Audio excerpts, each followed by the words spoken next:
Hi friends, ఎలా ఉన్నారు? Welcome back to my channel. జీవితంలో కష్టాలు ఉండడం సహజమే, కానీ బాధలు ఉండడమే అసహజం. నేను, నాది, నా సొంతం, శాశ్వతం ఇలాంటి ఆలోచనలే దుఃఖానికి మూలాలు. ఎక్కడున్నా బాధలో ఉండటానికి ఒకానొక మూల కారణం పోల్చుకోవడమే. నేను మంచివాడిని, నాకంతా మంచే జరగాలి అన్న ఆరాటమే జరిగే మంచిని మంచే అని గుర్తించకుండా చింతించేలా చేస్తుంది. మరిచిపోయిన సత్యాన్ని గుర్తించుకోగలిగితే ప్రతి బాధ, ప్రతి సమస్య పురోగతికి అతి అద్భుత సోపానం అవుతుంది. మీపై మీకు ప్రేమ లేకపోవటమే అనేక రకాల బాధలకు మూలం. అర్థం చేసుకోండి, ఆనందం మొదలవుతుంది. అందరూ అన్నీ అనుకున్నట్టే ఉండాలి, జరగాలి అనుకోవడం ఒక రకమైన అజ్ఞానం, అనారోగ్యం. నీ ప్రస్తుత పరిస్థితికి, స్థితికి ఎవరిని నిందించకు, విమర్శించకు. ఎవరిని ఏమన్నా నిన్ను నువ్వు అనుకున్నట్లే. బాధల పట్ల ఉన్న తెలియని ఇష్టం పోయినప్పుడే బాధలు పోవడం మొదలు పెడతాయి. నాకీ కష్టాలు వద్దు బాబోయ్ అని ఎక్కివెక్కి ఏడ్చినంత మాత్రాన బాధలు పోవు.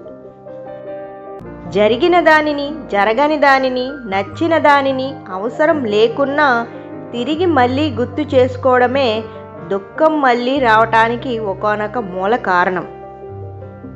సమస్యను తీర్చుకోవచ్చు లేదా తీర్చుకోలేకపోవచ్చు, కానీ చూసే విధానం మార్చుకుని బాధను తగ్గించి ఆనందంగా ఉండడం మాత్రం ఖచ్చితంగా చేయవచ్చు ప్రతి ఒక్కరూ.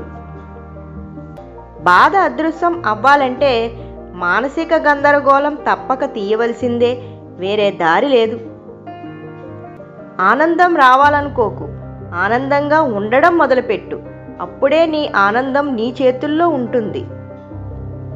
జీవితం నచ్చకపోతే దానికి మనం ఎలా కారణమయ్యాం అని తెలుసుకోవడంతోనే అసలైన మార్పు, ఆనందం మొదలవుతుంది. అన్నీ సాధించాక ఆనందంగా ఉండడం కాదు, ఆనందంగా ఉంటే అన్నీ సాధించగలుగుతావు. ఎవరో ఏదో అంటే బాధపడడం అజ్ఞానం, ఎవరో ఏదో అంటే ఆనందపడడం అజ్ఞానమే. అంటే మీ ఆనందం మీ చేతుల్లో లేదన్నమాట. ఏమీ లేనట్టు, అన్నీ పోయినట్టు ఎప్పుడూ ఉండకు. ఏమీ లేకున్నా అన్నీ ఉన్నట్టే ఉండడం మొదలుపెట్టు. అప్పుడే అన్నీ రావడం మొదలవుతాయి. జీవితంలో నియమాలు ఎక్కువైతే మీ ముఖంలో నవ్వు తగ్గిపోతుంది. ఎక్కువ కావాల్సింది జ్ఞానం, నియమాలు కాదు. జరిగింది ఏది అన్నది ముఖ్యం కాదు.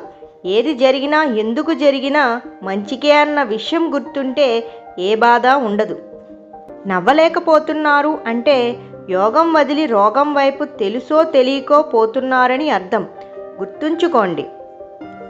Thank you for watching. First time కనుక నా ఛానల్ చూస్తున్నట్టయితే వెంటనే సబ్స్క్రైబ్ చేసుకోండి. పక్కనే ఉన్న బెల్ ఐకాన్ని క్లిక్ చేసి పెట్టుకోండి, ఎందుకంటే నేను పెట్టే ప్రతి వీడియోని మిస్ కాకుండా చూడొచ్చు. ఈ వీడియో కనుక నచ్చినట్లయితే లైక్ చేయండి, షేర్ చేయండి అండ్ కమెంట్ చేయండి.